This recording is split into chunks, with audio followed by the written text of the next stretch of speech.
औज़ुबिल्लाहि मिनश्शैतानिर्रजीम बिस्मिल्लाहिर्रहमानिर्रहीम। अस्सलामु अलैकुम वरहमतुल्लाहि वबरकातुहू। कुरान की सदा यूट्यूब चैनल के साथ मैं हूं प्रोफेसर खिज़र अब्बास। तो क्या कभी हमने इस बात पर गौर किया है कि अल्लाह हमसे क्या कह रहा है? अल्लाह का कलाम कुरान की शक्ल में हमारे पास मौजूद है। ये अल्लाह का पैगाम है उसके बंदों के नाम। और अल्लाह ने ये पैगाम इसलिए नहीं दिया कि आप इसको घर में रख लें या इसको याद कर लें, बल्कि इसलिए दिया कि हम इसको समझें और इस पर अमल करें। तो कुरान को समझने के लिए एक छोटी सी काविश मैंने की है। कुरान की सदा के नाम से यूट्यूब चैनल बनाया है, जिस पर कुरान पाक का तर्जुमा और तफसीर जो है आसान अंदाज में पेश करता हूँ। तो आज मैं आपकी खिदमत में सूरतुल बकरा के 5वें रकू की कुछ आयात लेके हाजिर हुआ हूँ। तो बगैर वक्त ज़ाया किए आयात की तरफ बढ़ते हैं, मगर इससे पहले मेरी आपसे गुजारिश है, अगर अभी तक आपने चैनल सब्सक्राइब नहीं किया तो चैनल सब्सक्राइब करके बेल का आइकन दबा दें, ताकि मेरी हर आने वाली वीडियो आप तक मिला ताकि पहुँचती रहे। तो अल्लाह पाक अपने लारैब कलाम में कुछ यूँ इरशाद फरमाता है, औज़ुबिल्लाहि मिनश्शैतानिर्रजीम बिस्मिल्लाहिर्रहमानिर्रहीम वस्तईनु बिस्सब्रि वस्सलात। मदद मांगो सब्र से और नमाज से। ये बनी इसराइल से खिताब चल रहा है। पिछले लेक्चर में हमने बनी इसराइल के हवाले से पढ़ा था कि औलाद याकूब अलैहिस्सलाम को बनी इसराइल कहते हैं और ये अल्लाह की बड़ी पसंदीदा और लाडली कौम थी। अल्लाह ने हज़ारों अंबिया भेजे, मगर ये लोग नहीं सुधरे, मुसलसल नाफरमानी करते रहे, मुसलसल जो है एतराज़ात करते रहे, मुसलसल जो है तंग करते रहे, अंबिया को सताते रहे, लेकिन हदायत की तरफ नहीं आए। तो आखिर अल्लाह पाक ने इनसे इक़्तिदार लिया और नबी पाक सल्लल्लाहु अलैहि वसल्लम के ज़रिए उम्मत मुस्लिमा को दे दिया। तो अब कोई यहूदी है, कोई ईसाई है या किसी भी मज़हब का मानने वाला है, वो जब तक नबी पाक सल्लल्लाहु अलैहि वसल्लम की तस्दीक नहीं करेगा वो हिदायत पे नहीं आएगा। तो वस्तईनु बिस्सब्रि वस्सलात, ये सबको कहा गया कि सब्र और नमाज से मदद मांगो। सब्र का मतलब रोज़ा, यानी रोज़े और नमाज से मदद मांगो। इन्नहा व इन्नहा लकबीरतुन इल्ला अल खाशिईन, और ये बहुत सख्त है, बहुत भारी है, बड़ी दुश्वार है, मगर आजिज़ी करने वालों पे नमाज जो है बड़ा दुश्वार अमल है। ज़ाहिर है एक दिन में 5 मरतबा आपने पढ़नी है नमाज, वज़ू करना है, उसका एहतमाम करना है, किबला रुख होना है, ये सारी चीज़ें करनी है तो दुश्वार है। लेकिन जो खाशिईन हैं, जो आजिज़ी करने वाले हैं, अल्लाह के नेक बंदे हैं, उनके लिए कोई काम जो है मुश्किल नहीं होता।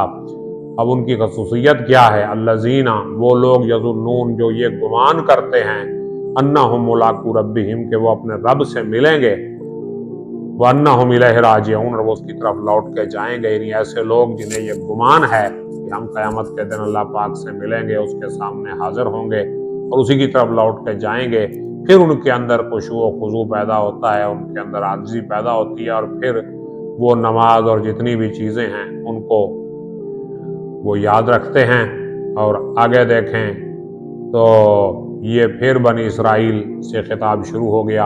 अल्लाह पाक फरमाता है, या बनी इसराइल, ऐ बनी इसराइल, या बनी इसराइल अज़्कुरू निअमती अल्लती अनअमतु अलैकुम, उस नेमत को याद करो जो मैंने तुम पे की। अब किस नेमत की बात हो रही है? वइन्नी फ़ज़्ज़लतुकुम अलल आलमीन, और मैंने तुम्हें सारे जहानों पे फजीलत दी। ज़ाहिर है कौम बनी इसराइल को अल्लाह ने तमाम जहानों पर मुमताज़ किया था। हज़ारों अंबिया उसमें भेजे, अंबिया की नस्ल से थे, तो बड़ा उनका मकाम था।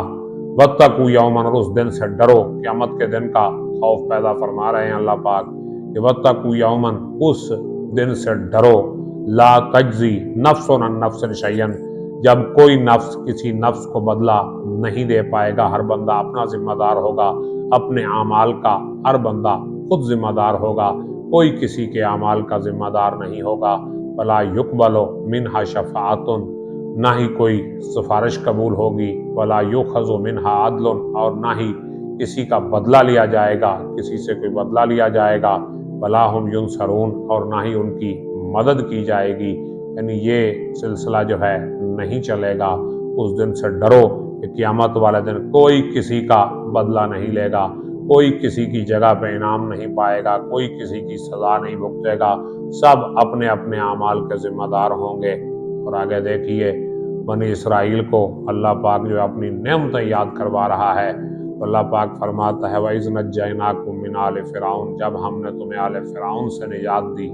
वइज़ नज्जयनाकुम, और याद करो जब हमने तुम्हें निजात दी, किससे? आले फ़िरऔन से। यसुमूनकुम, जो तुम्हें देते थे सुअल अज़ाब, बुरा अज़ाब देते थे। युज़ब्बिहूना अब्नाकुम, वो तुम्हारे बेटों को मार देते थे। वयस्तहयूना निसाकुम, और तुम्हारी बेटियों को जिंदा रखते थे। वफ़ी ज़ालिकुम, और इसमें बलाउ मिन रब्बिकुम अज़ीम, तुम्हारे रब की तरफ से बड़ी आजमाइश थी। यानी जिस वक्त फ़िरऔन ने ख्वाब देखा कि बनी इसराइल का एक लड़का मेरी सल्तनत को तबाह करेगा, तो उसने ये फैसला किया कि कौम बनी इसराइल में जो भी लड़का पैदा होगा उसको मार दो। तो उसके बावजूद हज़रत मूसा अलैहिस्सलाम पैदा हुए, और फिर अल्लाह पाक की कुदरत देखिए कि फ़िरऔन के घर में ही परवरिश पाई। तो उस एहसान को याद करवा रहे हैं कि फ़िरऔन वाले जो थे, आले फ़िरऔन जो थी, वो तो तुम्हारे जो है बेटों को मार रहे थे, बेटियों को जिंदा रख रहे थे, और इसमें तुम्हारे लिए बहुत बड़ी आजमाइश थी। और फिर आगे वादा बयान किया, आगे जो है एक और एहसान बयान किया। ये उस वक्त की बात है जब हज़रत मूसा अलैहिस्सलाम फ़िरऔन से जान छुड़ा के कौम को लेकर निकले थे, तो आगे समंदर आ गया, और उस समंदर को पार करने के लिए कोई रास्ता नहीं था, कोई उस पर पुल नहीं था, कोई किश्ती नहीं थी। तो फिर हज़रत मूसा अलैहिस्सलाम ने समंदर के पानी पे अपना आसा मारा, और वो दो हिस्सों में तकसीम हो गया, और वहाँ से बनी इसराइल जो है वो गुजर गई। तो वो कहते हैं वइज़, अल्लाह पाक ने फरमाया वइज़ फ़रकना, और जब हमने फाड़ दिया बिकुमुल बहर, तुम्हारे लिए समंदर को फाड़ दिया, रास्ता बना दिया। फ़अनजयनाकुम, हमने तुम्हें निजात दी। वगरकना आल फ़िरऔन, और फ़िरऔन की आल को, फ़िरऔन के लश्कर को, उसके फ़िरऔन के जो पार्टी थी उसको गर्क कर दिया। वांतुम तंजुरून, और तुम देख रहे थे। तो ये उस वाक़े की तरफ इशारा है कि मूसा अलैहिस्सलाम अपनी कौम के साथ वो रास्ता पार कर गए, और फ़िरऔन और उसकी कौम जो है वो डूब गई। उम्मीद करता हूँ कि इन आयत की तशरीह आपको समझ आई होगी। मेरा साथ दीजिए, मेरे साथ चलिए, और कुछ नहीं कर सकते तो वीडियो को लाइक, कमेंट और शेयर ही कर दीजिए। चैनल को खुद भी सब्सक्राइब कीजिए और दोस्तों से भी करवाइए, ताकि हमारा ये सफ़र जारी रहे। मुझे इजाज़त दीजिए, अपना ख्याल रखिएगा। अल्लाह हाफ़िज़।